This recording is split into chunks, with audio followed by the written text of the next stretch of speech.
The one with two walls, the outer wall typically being carved and the inner wall using to contain the fluid. So they start in a similar way. They're normally thrown, I guess not normally, but typically thrown upside down so that you would open it up like you would the donut all the way to the wheel head. You'd move it out,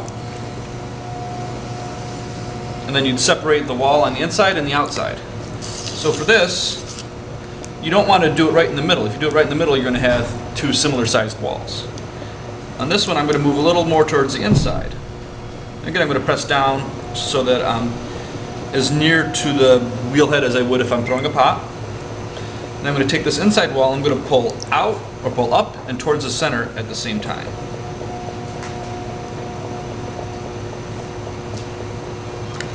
Go back and thin it more.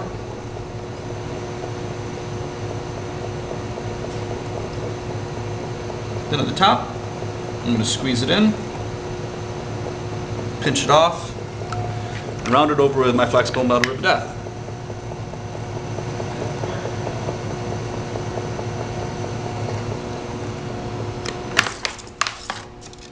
Well, it's called the flexible metal rib of death.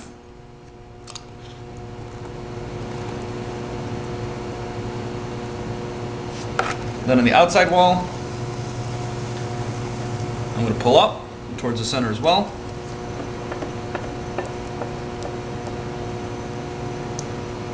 Make sure I compress it. Wet it inside and out, top to bottom.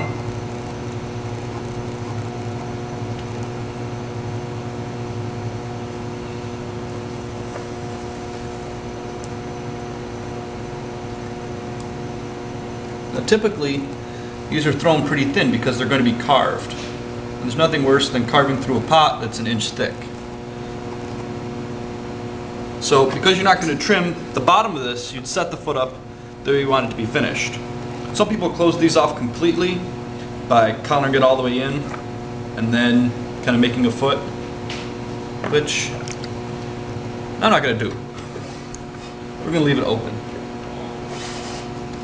So on the outside, I would set the outside the way I'd want it in terms of the foot. So I'm going to push the foot out a little bit, round it off, cut the skirt off so I have less to trim later.